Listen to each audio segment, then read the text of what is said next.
adalah gembalaku, takkan kekurangan aku. Ia membaringkan aku di padang berumput hijau. Saudara-saudara yang terkasih, selamat pagi.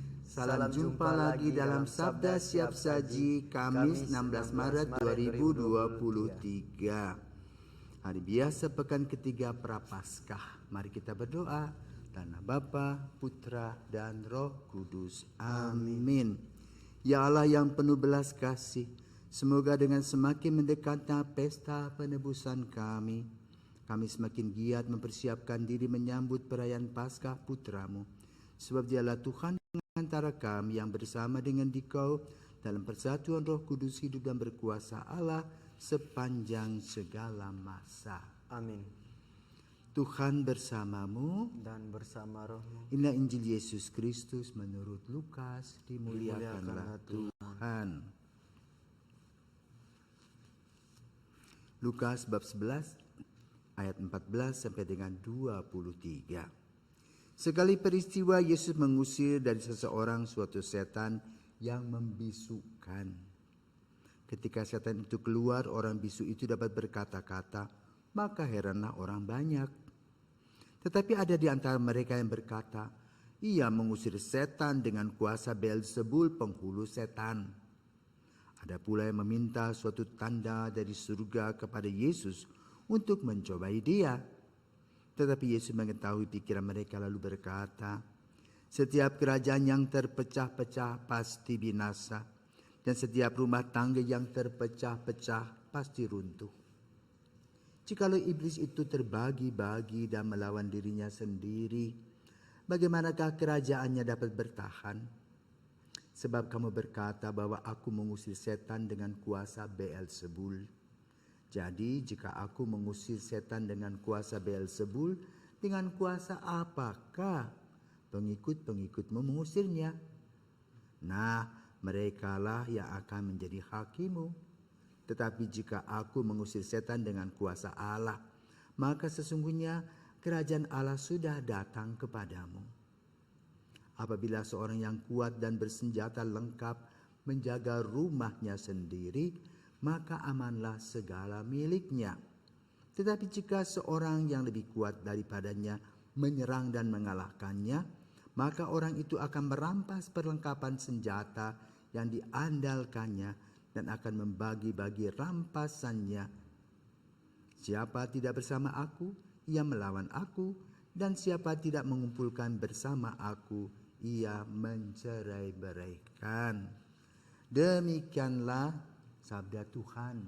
Terpujilah Kristus.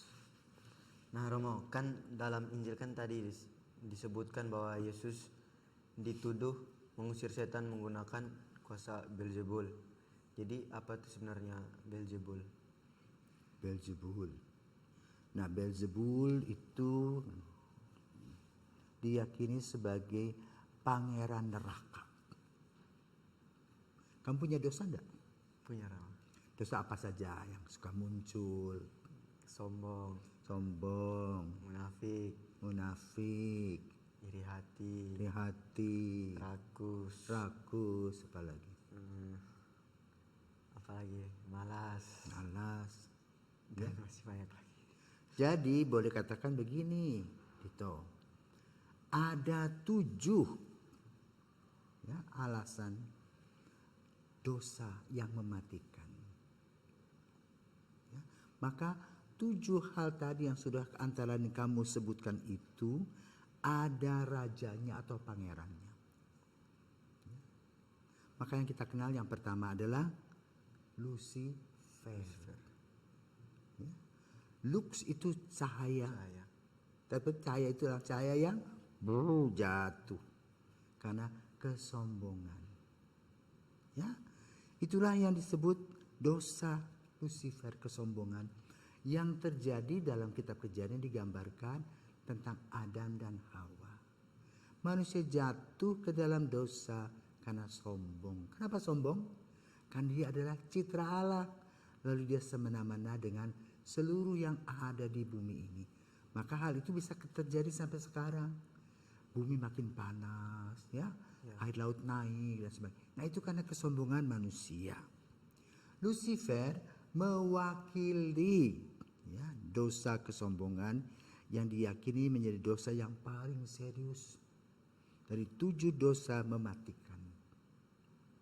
Lucifer adalah 7 pangeran neraka terkuat, sekaligus makhluk surgawi yang paling indah, namanya Lux, karena memiliki begitu banyak kualitas.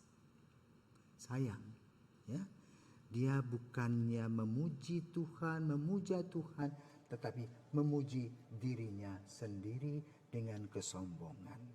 Maka dia jatuh dari surga karena kesombongan. Yang kedua, serakah mamon. Ya, kita kalau makan kadang-kadang tidak ingat teman, ya. Ambil saja, yang terakhir tinggal piringnya saja dan senduknya. Ya karena serakah. Ya. Nah, mamon, keserakahan yang kita tanpa sadari sering muncul. Ya. Maka kalau kita lihat berita-berita di televisi saat ini, itu sebetulnya karena keserakahan tadi, ya, mengambil hak orang lain untuk dirinya sendiri. Sehingga dengan demikian dia memperbudak dirinya menjadi orang yang pelit untuk orang lain, tapi berfoya-foya untuk dirinya, memamerkan misalnya kekayaannya, kemewahannya. Yang ketiga, nafsu, ya, dari mata turun ke hati. Hati-hati itu, ya, nafsu. Asmodeus, ya, menggambarkan dosa nafsu.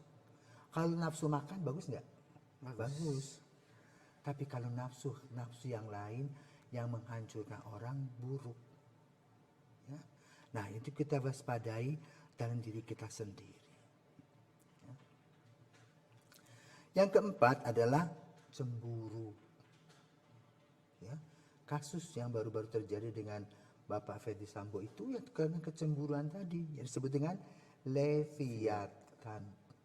Orang kalau cemburu tidak pakai akal budinya, tetapi dengan emosi yang tinggi dia bisa pukul orang semaunya. Ya. Yang kelima adalah rakus tadi, ke Beelzebul. Akan sebutkan tadi Yesus mengusir mereka dengan Beelzebul, dari orang yang bisu bisa berbicara. Ya. Maka kita juga tidak boleh, ya, menjadi orang yang suka menipu. Jadi boleh katakan Beelzebul itu orang yang pandai berkata-kata, menipu orang dan orang tertipu. Ya. Banyak penipuan-penipuan saat ini. Yang keenam, marah. Ya, itu Satan. Satan itu dewa marah. Ya, marah-marah. Nah, kalau kita marah-marah maka mulut kita ini mengeluarkan kata-kata yang kasar, tidak senonoh. Kenapa? Otaknya kita tidak jalan. Yang lain adalah malas. Ya. Contoh kita habis makan siang masih sekolah, kita malas, kita ngorok di kelas. Ya. Dan juga orang malas tidak mau belajar, tidak mau bekerja. Nah, itulah 7. Ya. Yang mengganggu 7 hal yang mengganggu kehidupan kita. Maka lalu kita harus kemana? Pada Yesus. Ya. Lawan kemalasan itu apa? Kerajinan. Lawan kemarahan? Sabar. Lawan keserakahan? Bersyukur. Berbagi. Ya. Lalu lawan dari kesombongan? Tulus. Rendah hati. Ya. Hal-hal itulah yang perlu kita laksanakan, yang kita sebut sebagai 7 karunia Roh Kudus. Dan hidup itulah yang harus diisi dengan 7 karunia Roh Kudus. Itu kasih, ya, iman, harapan, kesabaran, ketulusan, kebaikan, dan takut akan Allah.